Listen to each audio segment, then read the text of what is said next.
Iman kita nggak boleh malas. Iman kita juga nggak boleh beralasan. Toh setiap usaha kita itu yang kita lakukan itu di dalam Tuhan. Kita nggak boleh bersandar hanya pada kedaulatan Allah. Kalau semuanya kedaulatan Tuhan, harusnya waktu Yesus mati di Kalvari, udah nggak ada amanat agung lagi. Tuhan bisa selamatkan dunia sendiri. Bisa nggak? Bisa, tapi Tuhan nggak mau. Karena itu entah kenapa, untuk alasan yang misterius, saya juga nggak ngerti kenapa Tuhan memilih kita. Saya bahkan nggak mengerti kenapa Tuhan pilih saya.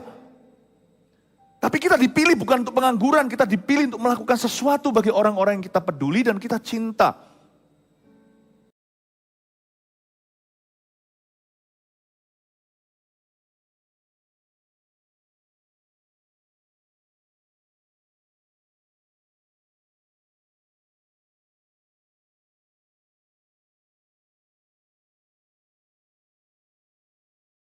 Namun penuh dengan kuasa Roh Kudus. Bapa, terima kasih. Sembunyikan di balik salib Kristus selalu kami-kami ini. Dalam nama Yesus, amin. Puji Tuhan. Apa yang saya mau sampaikan akan mempersiapkan kita untuk CG Fund. Boleh saya lihat tangan-tangan orang-orang yang sudah bergabung di dalam CG, yang sudah termasuk anggota CG di sini, bisa angkat tangan? Hampir semua, puji Tuhan. Yang belum, segera bergabung ya. Nanti tanya di depan, di reception, di lobby foyer situ, Anda pasti akan dituntun. Di gereja ini susah tersesat. CG Fund bulan September. CG Fund adalah penjangkauan atau penginjilan lewat kelompok sel atau kelompok kecil.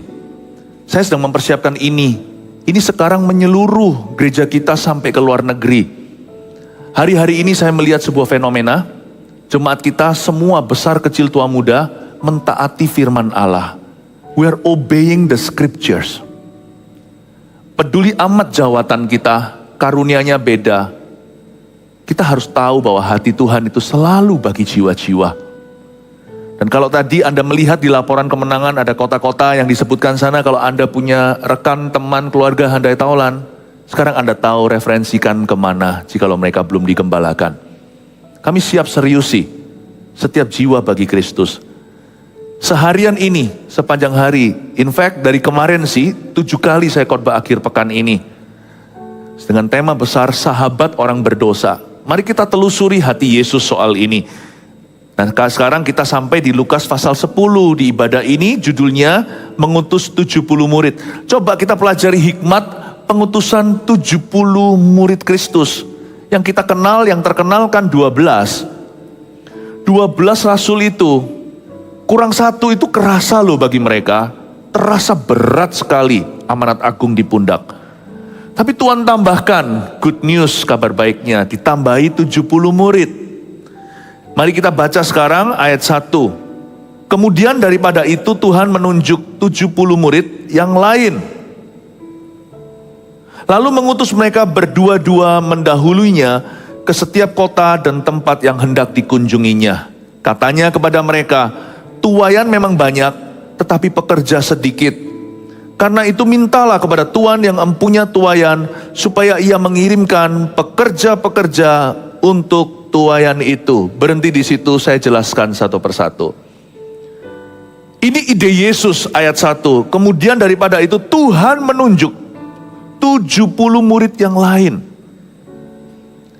Sekali lagi saya katakan, yang dikenal oleh masyarakat zaman itu, bahkan sekarang pun di antara orang Kristen, yang didengungkan adalah 12 murid Yesus. 12 itu Avengers-nya Tuhan. Itu liga superhero. Kita nggak berani menyamakan diri. Tapi pasal 10 ini untuk kita, for you and me. Untuk orang-orang biasa, karena Alkitab mengatakan Tuhan menunjuk 70 murid yang lain. Murid yang lain atau cadangan. Tapi 70 murid ini luar biasa loh. Mereka sungguh-sungguh melaksanakan tugas yang mereka emban. Ternyata Tuhan itu bisa pakai orang-orang biasa. Gak harus orang luar biasa. Kerajaan Tuhan adalah bagi orang yang mau, bukan orang yang mampu. Mungkin ini klise ya, tapi perlu sekali lagi diingatkan, gentle reminder dari Roh Kudus. God seeks the willing, not the able. He enable the willing. Dia memampukan orang-orang yang bersedia. Dia cari hati yang available untuk dipakainya. Karena itu Tuhan memilih 70 murid yang lain tanpa wajah, tanpa nama.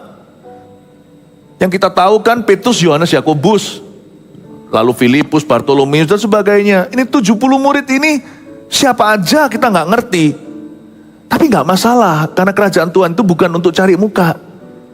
Perubahan hidup itu yang harus dikejar oleh gerejanya. Kita bukan mau tambah members, gereja kita udah besar. Kalau kita lihat diri sendiri, kita bisa puas diri. Tapi kalau kita melihat ladang penginjilan, dan Yesus sudah mati. Yesus sudah mati bagi orang-orang di dunia ini, semua manusia di atas muka bumi. Maka tugas kita jauh dari selesai, Bapak Ibu. Makanya tadi saya katakan di awal-awal saya bukan evangelis. Karena banyakan kita itu beralasan begini, aku bukan penginjil. Saya juga bukan. Saya juga bukan. Injil itu adalah tanggung jawab kita bersama. Karena kita diselamatkan oleh Injil yang sama. Tuhan menunjuk 70 murid yang lain. Gak hanya berhenti di situ, lalu dia mengutus mereka berdua-dua. 70 dipecah-pecah lagi, dikit-dikit.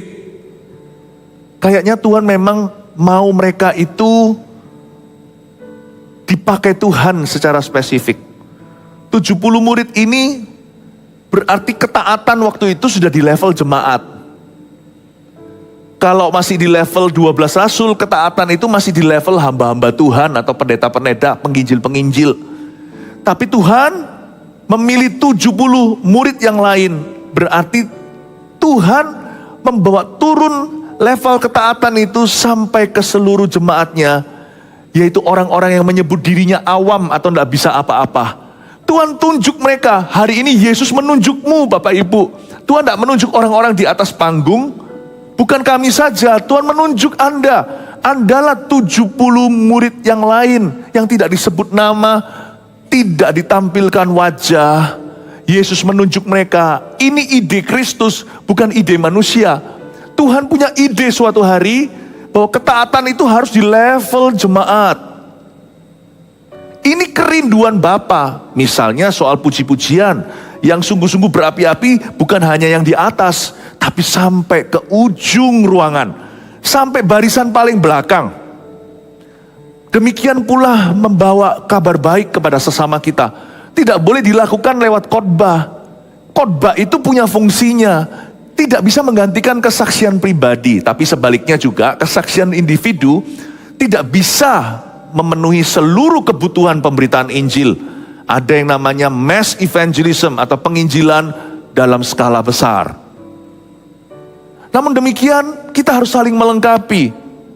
Saya percaya ada jiwa-jiwa yang tidak akan pernah masuk kerajaan sorga, karena kuncinya di tangan Anda secara individu. Bukan di tangan kami, para pendeta.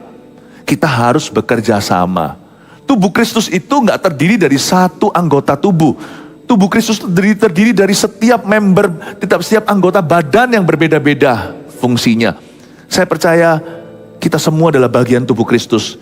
Setiap kita harus berfungsi, setiap kita harus bertumbuh, setiap orang harus berbuah. Tuhan menunjuk 70 murid yang lain. Ketaatan sampai di level jemaat. Tuhan mau Anda mengemban Injil kepada sesamamu. Sesama itu mungkin adalah papa sendiri, mama sendiri, suami atau istri atau anaknya, atau keponakannya, atau om tantenya, atau bosnya, atau karyawannya, atau rekan bisnisnya, kongsian, kliennya, teman sebangku sekolah, kawan mahasiswa. Tuhan mau Anda proaktif. Tuhan mau kita semua ambil tanggung jawab soal ini. Dia menunjuk 70 murid yang lain, lalu mengutus mereka berdua-dua. Kenapa mengutus berdua-dua? Karena waktu mereka asiknya rame-rame, Injil kepada setiap orang tidak seefektif itu. Tahukah, sekalipun Allah Maha hadir, tapi berita Injil itu harus dibawa secara pribadi. Tuhan itu ada di mana-mana, tetapi dikatakan di Alkitab, berbahagialah atau indahnya kaki yang membawa glad tidings atau kabar baik itu. Mungkin seorang pengkhotbah bisa memberitakan firman dari atas, tapi kunci terakhir orang itu bertobat bisa di tangan Anda loh yang berkata, ayo kamu maju, aku barengi atau temani kamu. Tahu nggak? Tombol terakhirnya itu di tangan kita, bukan di tangan pengkhotbah. Bisa jadi firman Tuhan dibagikan. Tapi nanti ketika Anda ngomong secara pribadi, sekalipun firman itu sudah ditaburkan, sudah ada benih di hati, tapi tidak menunggu sampai Anda menyirami benih itu secara pribadi, Anda ajak orang itu ke gereja, atau cerita tentang kebaikan Tuhan dalam hidupmu. Sebelum Anda lakukan itu, orang itu mungkin tidak akan terima Yesus. Pengkhotbah itu tetap jauh. Tapi kalau papa diberitahu anaknya sendiri, mungkin mau. Apalagi sama cucunya. Don't even think that all the keys, semua kunci kerajaan sorga itu diberikan di atas mimbar. The kingdom of God consists of many keys. Kerajaan Allah itu terdiri dari banyak kunci. Dan kalau Anda tubuh Kristus dan anak Tuhan, maka kunci itu juga ada di tangan Anda. Hari ini firman yang saya bagikan mengingatkan kita bahwa kita semua pegang kunci kerajaan sorga. Yesus pegang master key-nya. Yesus bisa buka segala pintu. Dan Yesus bisa merestui setiap usahamu dan usahaku. Yesus pegang kunci utama. Tapi masing-masing kita pegang kunci tertentu. Makanya itu Tuhan menunjuk 70 murid yang lain. Karena tidak bisa yang namanya amanat agung digenapi hanya oleh 12 orang. Itu pun -1. Berat sekali tugas mereka. Tuhan panggil 70 murid yang lain. Kemudian hari 120 itu jadi 3.000. Dan mereka semua bergerak dengan Kristus. Yesus mengutus mereka berdua-dua.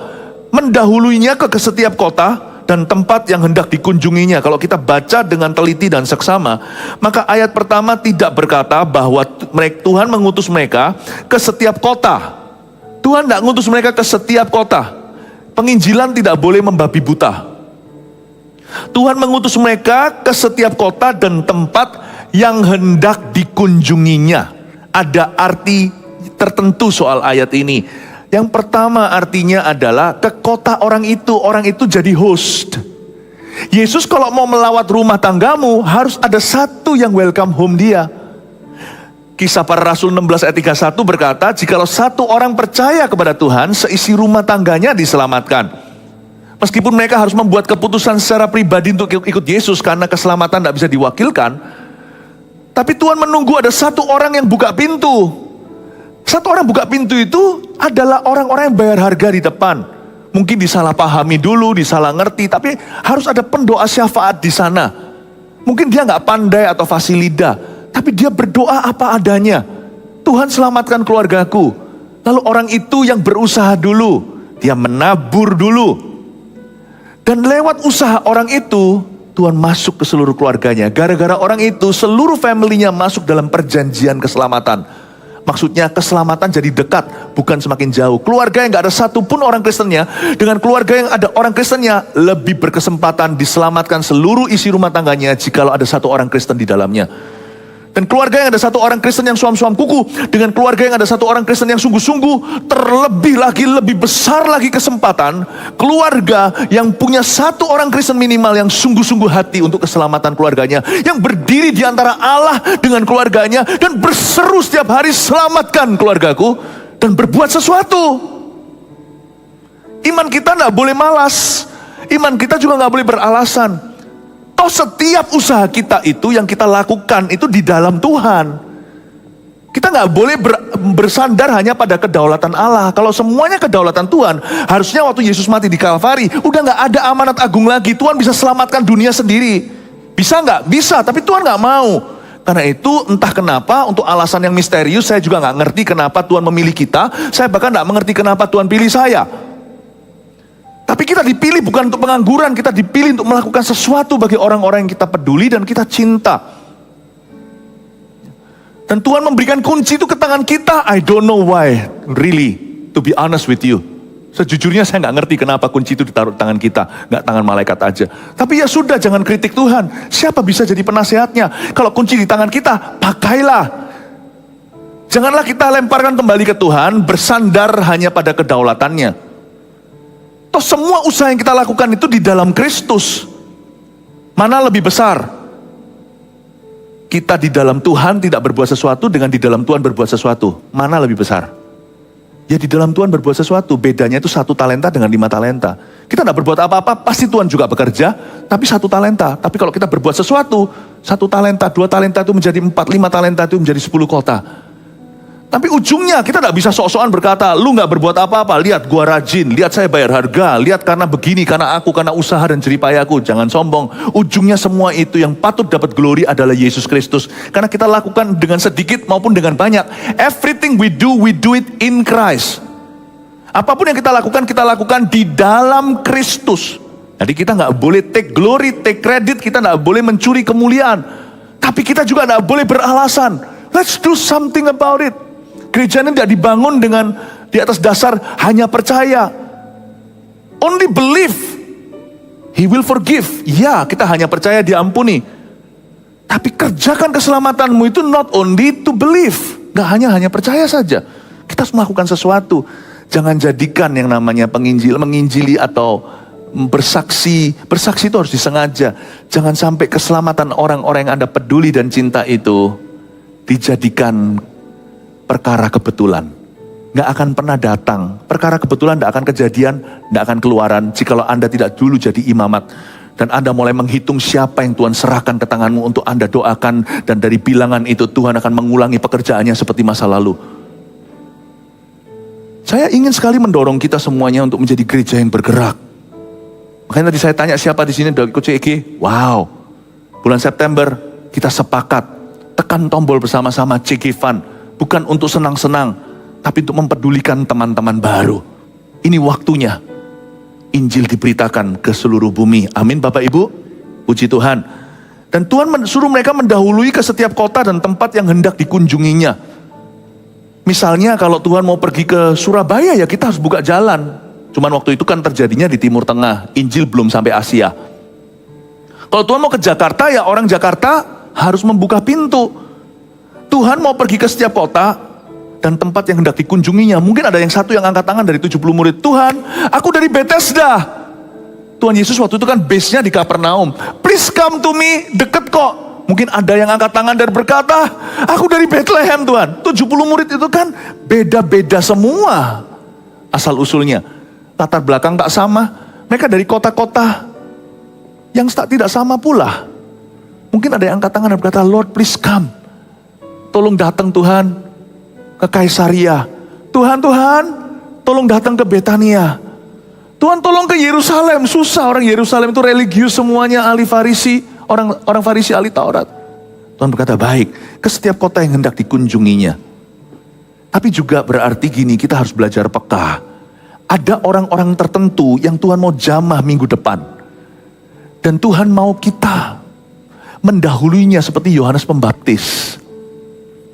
Cara kerja Tuhan itu tertib sekali namun indah. Di tahun mimpi dan penglihatan ini, why not? Kenapa tidak? Kita minta vision for one soul. Kalau kita berdoa ke situ ya Tuhan akan tunjukkan. Kalau kita tidak berdoa ke sana ya Tuhan tidak berbuat apa-apa. Kenapa? Terjadilah sesuai dengan imanmu itu bolak-balik diucapkan Yesus di kitab Injilnya. Be it unto you according to your faith. Tidak heran kan ketika misalnya firman Tuhan dibagikan soal kesembuhan, orang-orang disembuhkan. Dia berfirman dan sembuhkan aku. Dibutuhkan iman untuk mendahului pekerjaan Tuhan. Adakah iman di sini?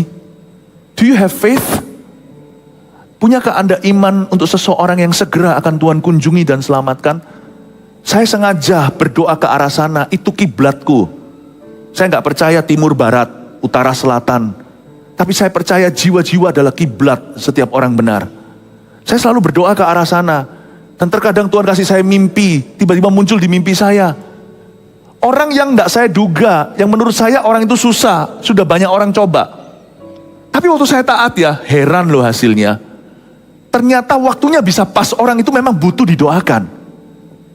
Kadang-kadang Tuhan tidak memberikan mimpi atau penglihatan, tidak ada visualisasi, bahkan audio pun tiada. Tapi sebuah dorongan di hati. Tiba-tiba terpikir sosok seseorang. Iya ya, orang ini gimana ya gak pernah ke gereja. Aku undang Kita sendiri nggak bisa jadi pengkhotbah, tapi bisa jadi kepanjangan tangan Tuhan. Di sini ini kan sound systemnya sudah jadi, tinggal diberitakan firman. Kita yang bawa kuping untuk mendengarkan. Tuhan itu punya kepanjangan tangan. Tuhan itu punya kepanjangan kaki, betapa indahnya kaki yang menjemput jiwa-jiwa itu yang membawa kabar baik. Makanya Tuhan pilih 70, kamu pergi ke kota-kota ya, kota-kota, mendahului aku ke tempat-tempat yang nanti aku akan kunjungi. Anda akan terkejut, Tuhan bisa bicara begini loh, si itu. Penginjilan tuh gak usah langsung ke Afrika, gak usah langsung ke orang yang kita gak kenal, di jalanan, supir taksi segala, ya bisa. Penginjilan itu selalu dimulai dengan seseorang yang Anda kenal dan Tuhan ingatkan. Kita butuh iman untuk melangkah. Kalau kita bersandar pada pengertian manusia, akan banyak penyangkalan. Gak bisa lah, orang udah banyak coba lah. Lalu seperti Musa nanti berdebat dengan Tuhan. Nanti kalau aku ditolak gimana? Bla bla bla. Semua alasannya keluar, taruh di atas meja. Kita mesti ambil resiko. Iman itu kan riski. Ya wis. Dimulai dengan orang yang kita kenal. Penginjilan itu tidak dengan cara berdebat. Anda cuma cerita kebaikan Tuhan apa. Kalau iman kita hidup, iman kita akan menginspirasi orang lain yang mati. Kita ceritakan aja. Kita gak usah hafal seluruh isi Alkitab Kejadian sampai Wahyu. Tapi kita harus tahu pesan Injil itu apa. Yesus mati untuk dosamu. Dia bangkit hari ketiga. Udah, sisanya cerita kebaikan Tuhan. Bukan dengan menjelek-jelekkan agama tentunya. Tidak perlu berdebat teologi, biasanya orang yang mau berdebat itu belum ready untuk diselamatkan. Doakan aja. Kalau Anda tidak siap menjawab, biar orang yang ahli menjawabnya, Anda doakan. Tapi ada orang yang tidak ingin berdebat kok. Ada orang yang ingin kau layani, baik itu Kristen KTP atau non-Kristiani. Udah siap mereka itu. Tadi di ibadah sebelum ini saya jelaskan, sebenarnya mereka yang terhilang itu ingin kembali. Karena kerja untuk setan itu susah. Setelah manis pasti sepah dibuang. Sebenarnya every sinner is tired on the inside. Cuman mereka belum menyadari atau belum menemukan jalan pulangnya. Sebenarnya setiap orang berdosa itu lelah dan letih lesu, berbeban berat di dalam hatinya. Asal kita tidak jadi batu sandungan, kesaksian kita itu pasti susah ditolak. Kalau orang itu belum menerima, orang itu masukkan Anda di waiting list dulu. Anda doakan aja, cari yang ready. Sudah ada kok. Dan kemungkinan Tuhan akan bicara vision for one soul. Tuhan akan memberimu sebuah visi atau penglihatan mimpi atau sebuah dorongan semata-mata. Siapa orang berikutnya yang Anda bisa tuntun pada Kristus? Pasti ada. Pasti ada. Tapi kalau kita nggak beriman ke situ, ya akan terjadi ini seperti di zaman Eli. Penglihatan tidak sering, firman Tuhan jarang. Perlu iman untuk mendahului. Makanya Tuhan itu suruh mereka untuk pergi mendahuluinya. Kotaku, kotaku Yesus, keluargaku, keluargaku, tempat kerjaku. Ayo Tuhan Yesus, jadikan Cegevan ini menjadi kolam Bethesda sesungguhnya, terjadi goncangan iman. Mari kita beriman pada Tuhan. Orang berikutnya siapa yang kita bisa tuntun pada Kristus? You know, a lost soul is one who rejects the gospel. But a lost church is one that does not preach the gospel. Jiwa yang terhilang adalah mereka yang menolak Injil. Gereja yang terhilang adalah gereja yang tidak memberitakan Injil. Saya tidak mau kita masuk kategori gereja besar, tapi 99 yang ditinggalkan Tuhan untuk cari satu. Gereja ini akan terus mengikut Yesus. Di mana Yesus, di situ kita. Badan kita bisa ada di gereja, hati kita tertuju ke misi. Maka gereja ini tidak akan pernah ditinggalkan. Tidak akan ada cerita Yesus meninggalkan 99 itu dibawa sama dia. Meskipun nggak semua ke Afrika, tapi hadirat Tuhan ada di sini karena Tuhan kerasan, karena Tuhan tahu kita menangkap isi hatinya. Hati Tuhan terdalam adalah ini. Kita berdiri, gereja ini berdiri untuk jiwa-jiwa yang masih tersesat. Amin. Dan cara Tuhan bekerja, kita bukan untuk menambah member. Ngapain sih? Pusingnya lebih banyak orang terus terang. Setiap orang di dunia ini kepingin pensiun dini kok. Kalau kita sudah mencapai keberhasilan tertentu harusnya berhenti kan? Cannot. As long as I am a Christian, selama saya adalah orang Kristen, saya menyandang gelar Christ Kristus di situ. Kristus belum selesai, I'm far away from done. Kristus belum selesai, kita tidak selesai. Nggak bisa. Tetapi nanti pasti akan ada efeknya. Ketika rasul-rasul ini pergi, 12 minus 1 lalu 70, mereka jadi 120, jadi 3.000, otomatis harus di-manage pertumbuhan itu. Don't worry, Tuhan akan memberi kita hikmatnya. Saya percaya Tuhan akan memberi kita hikmatnya. Karena orang-orang yang bertobat itu first to Christ, then to church. Seorang penginjil yang dipakai Tuhan dahsyat, namanya T.L. Osborne, sudah meninggal dunia, pernah berkata, first to Christ, then to church. Ini keluar bukan dari seorang pastor.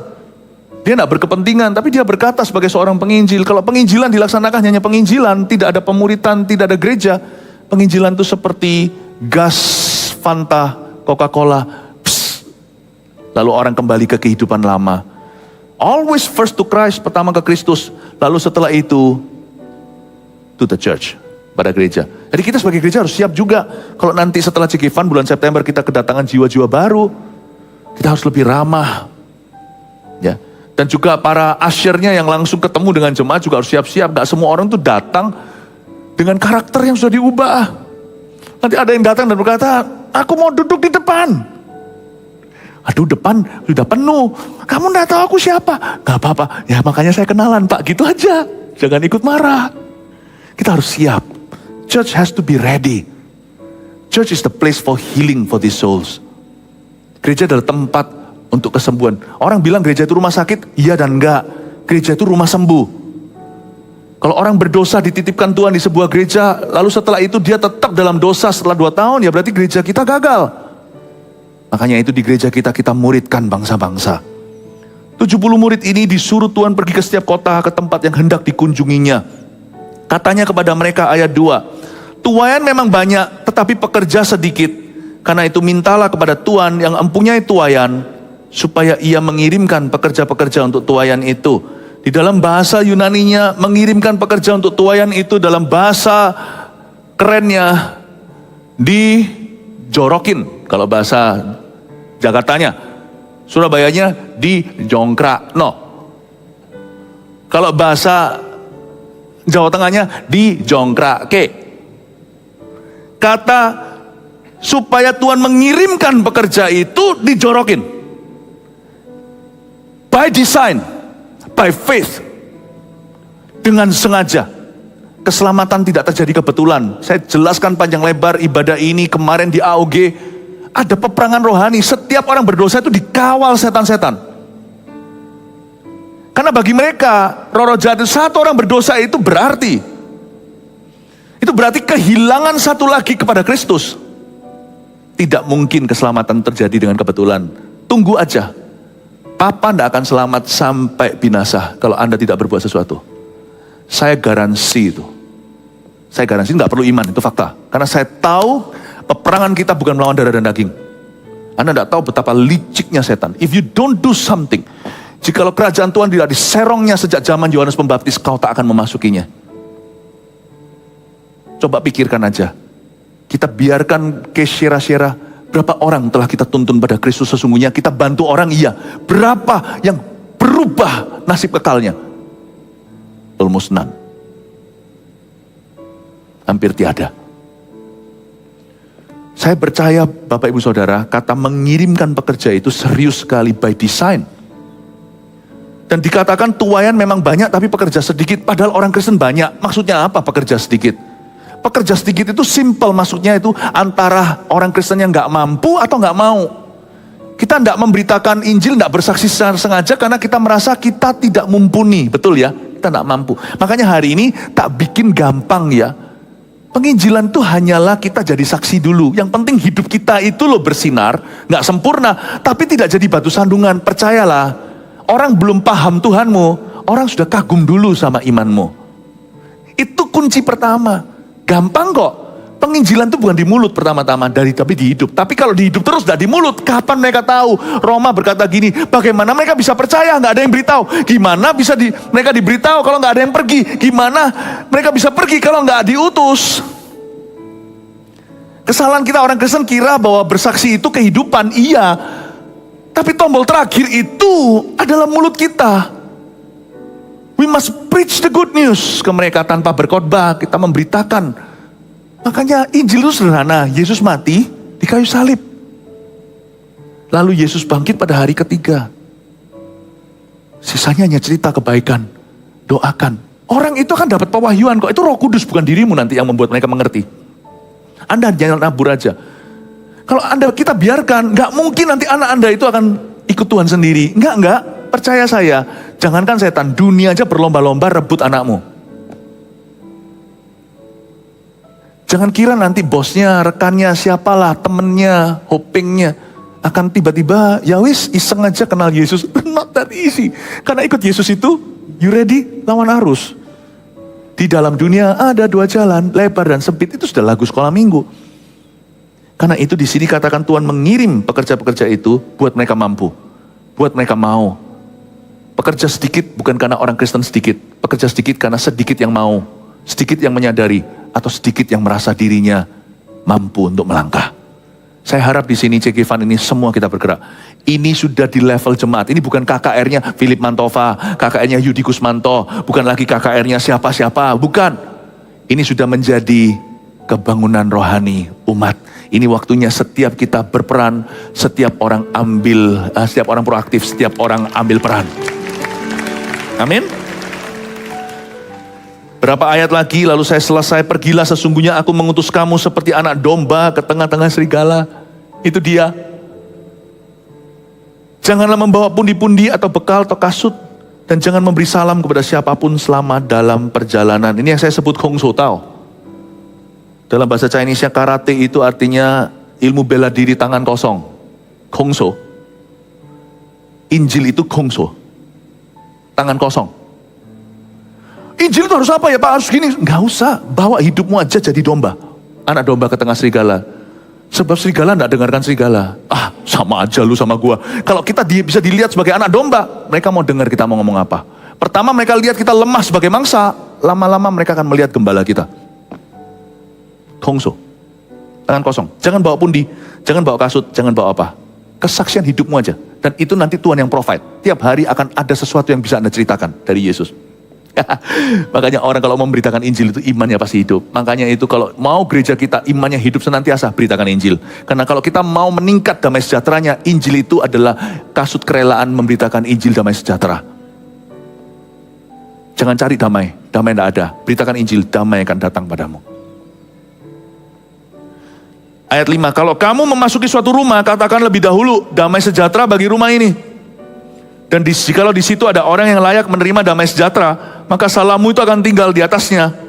Tetapi jika tidak, salammu itu kembali kepadamu. I love this. Alasan mengapa banyakkan orang Kristen tidak mau bersaksi kepada sesamanya, ya takut. Salah satunya yang utama adalah apa? Takut ditolak. Ayat ini menjawab kegelisahan kita soal ini. Kalau kamu masuk ke rumah, ucapkan shalom, damai sejahtera. Kalau ada orang layak menerima damai itu, damai salammu akan tinggal. Tapi kalau kamu ditolak, salammu itu kembali kepadamu. Tahukah? Waktu kita beritakan Injil kalau kita ditolak, itu pun berkat untuk kita. Damainya itu luar biasa. Saya pernah merasakan dalam skala yang berbeda, bukan skala one on one. Saya pernah dari waktu ke waktu mengalami dalam skala yang cukup serius. Ya, ketika dicemoohkan, saya beritakan Injil, dicemoohkan, ditertawakan, diancam, pernah. Aneh ya, saya bisa berbelas kasihan, tidak marah sama mereka, tapi setelah itu saya pulang itu seperti saya dengar, nggak sungguhan saya dengar, tapi seperti terus saya dengar, good job my servant, good job my servant. Seperti ada sebuah kedekatan, perasaan dekat dengan Tuhan. Kayak disamakan dalam penghinaan. Seperti rasul-rasul setelah dicambuki itu, setelah disesah mereka berkata, we count ourselves blessed, kami menganggap diri kami ini sangat beruntung bisa dihina bersama Kristus. Bisa menderita bersama Tuhan. Saya ngalami, baik itu waktu syuting Before 30 zaman sebelum Saat Teduh Bersama. Waktu itu kita masuk TV, lalu di mana-mana. Itu syutingnya di luar malahan, gosong saya. Gara-gara selama 4 tahun itu syuting ratusan episode masuk TV itu penginjilan. Ini saya keluar frecklesnya semuanya bintik-bintik di wajah. Ini kalau semua diuangkan saya udah kaya raya. Kadang waktu saya nyampaikan firman gini, yang kasih itu kasihan yang kru yang pegang tangan gini, saya ngulang nggak apa-apa, disentrong matahari, tapi mereka kasihan harus pegang alat berat. Itu ada aja orang yang sengaja lewati untuk membatalkan. Misalnya di negara A yang tidak ramah kekristenan, atau di kota mana. Tapi saya nggak apa-apa, Tuhan. Kayak seperti Tuhan tuh tanya sama saya, kamu masih mau belanin nggak? Mau Tuhan, take lagi loh, take lagi. Ulang lagi. Atau ketika ditertawakan. You know, your shalom cannot leave you. Waktu Anda beritakan Injil damai sejahtera, it always comes back to you. Mau ditolak pun, Anda tidak marah, Anda tidak kecewa kok. Dan tidak tentu loh, ini belum game over. Yang nolak itu sekarang. Saya bolak-balik ketemu sama orang, wah saya dulu nggak suka sama you. Tapi sekarang, saya melayani Tuhan di gerejamu. Nanti Anda juga akan ketemu yang sama. Wah saya nggak mau orang itu terkenal angker sekali. Nanti anggota CG-mu. Pemimpin berikutnya Anda tumpang tangani. Ini orang dugem melulu dunia gemerlap. Bentar lagi dia jadi dugem dunia penggembalaan. Your peace will always come back to you. Belum lagi, itu belum game over. Anda nggak tahu orang itu hasil akhirnya di tangan Tuhan. Tetapi kalau diterima, itu bukan cuma damai sejahtera, sukacitanya. Kemarin di AOG saya ceritakan sukacita Tuhan itu seperti sukacita seorang anak kecil kalau terima kado yang belum dia punya, padahal Tuhan punya segalanya. Setiap kali ada satu orang bertobat, sorga bersukacita. Tuhan berkata, bergembiralah dengan aku. Kata bergembiralah dengan aku itu dalam bahasa Yunaninya, congratulate me. Mana bisa sih kita itu ngasih kado sama Tuhan, Tuhan punya segalanya, kecuali satu. Waktu Tuhan terima satu orang bertobat, menerima kasih karunia, gara-gara kita, Tuhan bertindak seolah-olah dia belum punya itu. Dan seperti Tuhan bertindak seolah-olah dia menerima sebuah kado baru. Seperti seolah-olah dia gak pernah ciptakan orang itu. Anak yang hilang kembali, itu disambut seperti anak kecil terima kado, wow dapat sepeda. Tuhan juga akan berjingkrak-jingkrak ria dan berkata, wow. Dia hanya berhenti sampai kata terima kasih. Tuhan akan ucapkan thank you. Karena Tuhan tidak berhutang budi. Do you know that our God, waktu kita memberitakan Injil damai sejahtera kepada seseorang, dan tidak susah. Yesus mati, Yesus bangkit hari ketiga, sisanya cerita dan doakan. Apa susahnya? Pekerja tidak perlu sedikit, pekerja bisa banyak. Tanggung jawab saya besar. Kita tuh memimpin puluhan ribu jemaat. Saya berniat untuk jadikan puluhan ribu jemaat itu murid, bukan jemaat. Kalau itu jemaat, gagal kita. Kalau itu murid, berarti Tuhan bisa percayakan lebih. 70 murid yang lain, bukan 70 jemaat. Ini bukan pendeta, 70 murid ini orang yang menyebut dirinya awam. Tapi Tuhan equip mereka, memperlengkapi mereka. Tuhan empower mereka, Tuhan anoint mereka, urapi mereka sama dahsyatnya. Seperti Tuhan mengurapi para rasul. Oh, Roh Kudusnya sama kok. Jangan pernah pandang sebelah mata. Roh Kudus di dalam saya itu sama persis dengan Roh Kudus di dalam dirimu. Nggak ada bedanya. Jangan terlalu glory atau muliakan dunia anointing. Urapan orang itu wah lebih dahsyat. Itu karena dia setia sekian lama. Urapan itu fungsi. Dia semakin mahir. Tapi rohnya itu sama. The same Holy Spirit in me. He is in you. Saya punya prinsip yang sama, Roh Kudus yang sama ada di dalam diri Rasul Paulus dan Petrus, ada di dalam saya. Meskipun sapu tangan saya mungkin tidak menyembuhkan, karena memang tidak diperlukan. Tapi kalau diperlukan, jangankan sapu tangan. Tanpa sapu tangan atau bayangan pun Tuhan bisa sanggup sembuhkan. Orang di dalam pelayanan saya bukan karena saya bisa menyembuhkan mereka. It's the Holy Spirit God. He can use you. He can use you. Dari waktu ke waktu. Sebagai CEO perusahaan misalnya harus meresikokan. Dia nggak boleh main aman. Sebagai gembala sidang dan hamba Tuhan, saya harus resikokan lagi. Semua digoncang. Supaya jangan jadi jemaat. God never calls me. Nggak pernah memanggil saya untuk menggembalakan jemaat. Tuhan memanggil saya untuk memuridkan. That must be clear for this church. Amin Bapak Ibu Saudara. Damai sejahtera itu kan kembali kepadamu. Saya kasih 3 poin sederhana untuk kita bawa pulang. Menuju CG-Fund ya. Nanti September jangan lupa. Sekarang kita mengerti bahwa Tuhan, ini tugas kami. Seperti lagu itu, berikan pada kami hati yang mengasihi, jiwa-jiwa yang belum mengenal kasih Bapa. Sama-sama bukan evangelisnya, sama-sama bukan penginjil. Mari kita sama di halaman yang sama. You and I, Anda dan saya hanyalah murid Kristus. Kitalah 70 murid yang lain. Ya bolehlah Anda taruh saya di Liga 12 murid Yesus, ya nggak apa-apa. Tapi tetap 70 murid Yesus ini sama-sama dipakainya. Ini momenmu September nanti itu. Ya, 3 poin sederhana mengutus 70 murid. 1, Tuhan sanggup memakai orang-orang biasa. Tangkap ini, pewahyuan sederhana, tapi kalau Anda percaya, besar dampaknya dalam hidup Anda. Tuhan sanggup memakai orang-orang biasa. God can use me.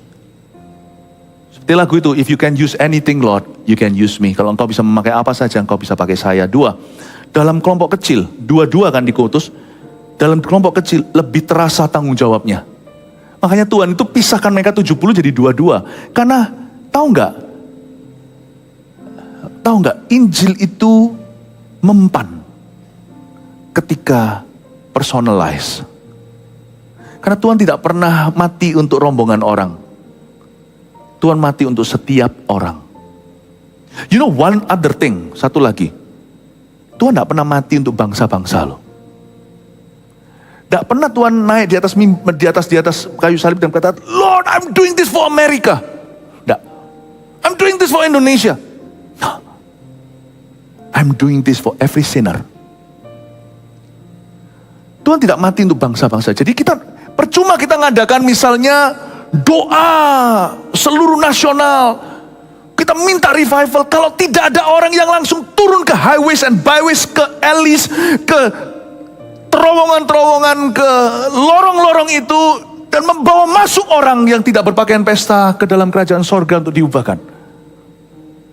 God doesn't die. Jesus didn't die for Indonesia. He died for every Indonesian. Makanya saya nggak peduli kalau di Australia, di Eropa, apapun ras mereka, apapun ras, agama, budaya mereka, Jesus died for you, my brother. Jesus died for you. Dan saking banyaknya di Indonesia sampai terjadi kebangunan rohani. Nanti suatu hari di Eropa juga akan terjadi sampai kebangunan rohani. Di Australia, di sini, gembalanya ada di sini, Pastor Robin. Then we can start talking about how God can save a nation. Cara Tuhan memenangkan satu bangsa negara itu selalu memulainya dengan memenangkan jiwa demi jiwa. A person at a time. Dia tidak mati untuk bangsa-bangsa. Dia mati untuk seseorang. Dalam kelompok kecil lebih terasa tanggung jawabnya. Saya bersyukur nanti di JG Fund ini bukan bergantung pada mass evangelism atau penginjilan massal. Tetapi ini adalah ketaatan di level jemaat. Get ready ya, siapkan dirimu. 3, Roh Kudus punya ruang lebih besar untuk bekerja. Ketika kita menyadari itu tugas kita. Dan ketika kita dirilis, di ibadah ini sekarang saya mau rilis Anda. Saya mau rilis Anda untuk masuk ke amanat agung ini.